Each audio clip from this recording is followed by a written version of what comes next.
જય શ્રી કૃષ્ણ મિત્રો, સ્વાગત છે તમારું જયશ્રીસ કિચનમાં। તો આજે હું તમારી સાથે શેર કરીશ એક નવું જ શાક જે ફક્ત 5 થી 10 જ મિનિટમાં બનીને તૈયાર થશે। જે આપણે વરસાદમાં શાક લેવા નથી જવાતું, તો ઘરમાં રહેલી વસ્તુમાંથી જ આ શાક એકદમ સરસ ટેસ્ટી અને સ્વાદિષ્ટ બનીને તૈયાર થશે। તો ફક્ત 5 થી 10 જ મિનિટમાં બનીને તૈયાર થાય છે। તો ચાલો આપણે રેસીપી શરૂ કરીએ। તો અહીંયા મેં એક પેન લઈ લીધું છે। હવે તેમાં આપણે 3 મોટી ચમચી જેટલું તેલ એડ કરીશું। તો અહીંયા આપણે તેલ સરસ રીતે ગરમ થઈ ગયું છે। હવે તેમાં આપણે રાઈ જીરું એડ કરીશું। તો આ રીતે આપણે રાઈ જીરું એકદમ સરસ રીતે ફૂટી જાય પછી આપણે તેમાં લીમડાના પાન એડ કરીશું। તો અહીંયા આપણા રાઈ જીરું એકદમ સરસ રીતે ફૂટી ગયા છે। હવે આપણે તેમાં લીમડાના પાન એડ કરીશું। હવે થોડીક ચપટી જેટલી આપણે હિંગ એડ કરીશું। આદુ લસણની પેસ્ટ એડ કરીશું। તો આને આપણે સારી રીતે મિક્સ કરી લઈશું। તો મસાલા એકદમ સરસ રીતે સતળાઈ જાય પછી તેમાં આપણે ડુંગળી એડ કરીશું। તો અહીંયા આપણા મસાલા પણ એકદમ સરસ રીતે સતળાઈ ગયા છે। હવે આપણે તેમાં એક મેં મીડિયમ સાઈઝની ડુંગળી કટિંગ કરીને લઈ લીધી છે, તે આપણે એડ કરી દઈશું। તો આ રીતે આપણે ડુંગળીને પણ એકદમ સરસ રીતે મિક્સ કરી લઈશું। તો ડુંગળી આપણી એકદમ સરસ રીતે બ્રાઉન કલરની થઈ જાય ત્યાં સુધી આપણે તેને સાતળી લઈશું। તો અહીંયા આપણી ડુંગળી પણ એકદમ સરસ રીતે બ્રાઉન કલરની થઈ ગઈ છે। હવે તેમાં આપણે બીજા મસાલા પણ એડ કરી દઈશું। તો અહીંયા મેં મીડિયમ સાઈઝનું કેપ્સિકમ લીધું છે, આપણે તે પણ એડ કરી દઈશું। અને મીડિયમ સાઈઝનું ટમેટાની ક્યુરી કરી લીધી છે, તે પણ આપણે એડ કરી દઈશું।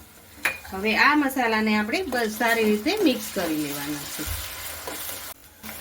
તો અહીંયા આપણે બધા જ મસાલા એડ કરી દીધા છે। હવે તેમાં આપણે મસાલા બધા એડ કરી દઈશું જેથી ડુંગળી અને કેપ્સિકમ અને ટમેટાની ક્યુરી એકદમ ફટાફટ ચડી જાય। તો હવે તેમાં આપણે બધા જ મસાલા એડ કરી દઈશું। અહીંયા અડધી ચમચી જેટલું હળદર પાવડર, 1 ચમચી જેટલું ધાણા જીરું પાવડર પ્રમાણે આપણે નમક એડ કરી દઈશું। અને અહીંયા 1 મોટી ચમચી જેટલું લાલ મરચું પાવડર, તમે તમારા તીખાશ પ્રમાણે એડ કરી શકો છો। તો હવે આપણે બધા જ મસાલાને એકદમ સરસ રીતે મિક્સ કરી લેવાના છે। તમે જો આ રીતે બધા જ મસાલા એડ કરી અને શાક ઘરે જ એકદમ નવું જ રીતના બનીને તૈયાર થાય છે। તો આ શાક ફટાફટ બનીને તૈયાર પણ થાય છે અને પંજાબી શાકને પણ ટક્કર મારે તેવું આ શાક બનીને તૈયાર થાય છે। તો તમે પણ આ રેસીપી ઘરે જરૂરથી ટ્રાય કરજો। તો હવે આપણા બધા જ મસાલા એડ કરી દીધા છે। હવે તેને આપણે તેલ છૂટું પડે ત્યાં સુધી ચડવા દઈશું। તો અહીંયા આપણા મસાલા એકદમ સરસ રીતે પરફેક્ટ ચડી ગયા છે। હવે તેમાં આપણે અહીંયા મેં દહીં લીધું છે, અડધી વાટકી જેટલું છે। આ દહીંને આપણે એકદમ સરસ રીતે ફેટી લેવાનું છે। આ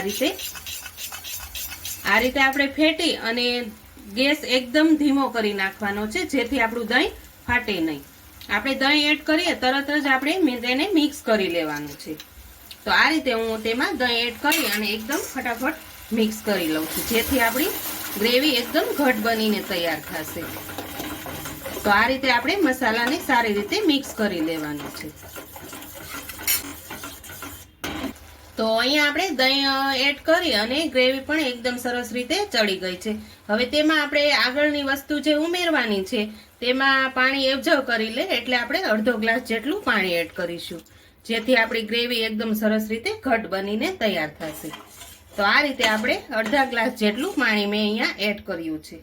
હવે આ ગ્રેવી એકદમ સરસ રીતે ઉકળી જાય પછી આપણે આગળ જે વસ્તુ એડ કરવાની છે તે આમાં એડ કરી દઈશું। તો અહીંયા આપણી ગ્રેવી પણ એકદમ સરસ રીતે ઘટ બની ગઈ છે, જુઓ તમે આ રીતે, અને તેલ પણ ઉપર આવી ગયું છે। હવે તેમાં આપણે અહીંયા મેં મિક્સ ફરસાણ લઈ લીધું છે, જેમ કે ચવાણું છે, આપણે તેમાં એડ કરવાનું છે। તો આ રીતે હું તેમાં એડ કરી દઉં છું।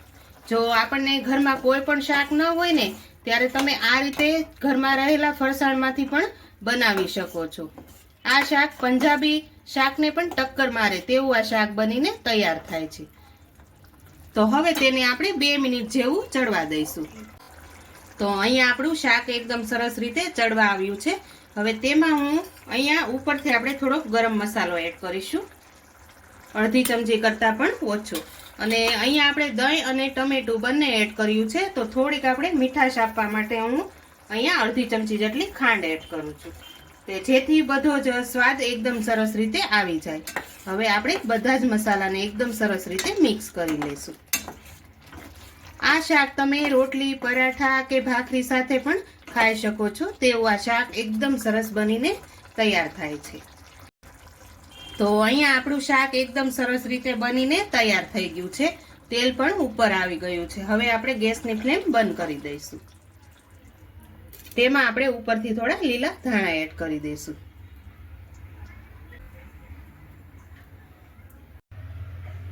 તો તૈયાર છે આપણું અહીંયા નવું જ શાક બનીને. તો તમને જો મારી આજની રેસીપી પસંદ આવી હોય તો મારા વિડીયોને લાઈક કરજો, વધુમાં વધુ શેર કરજો, ને હજુ સુધી મારી ચેનલને સબસ્ક્રાઈબ ન કરી હોય તો પ્લીઝ સબસ્ક્રાઈબ કરી દેજો, ને કોમેન્ટ કરીને કહેજો કે તમને મારી આજની રેસીપી કેવી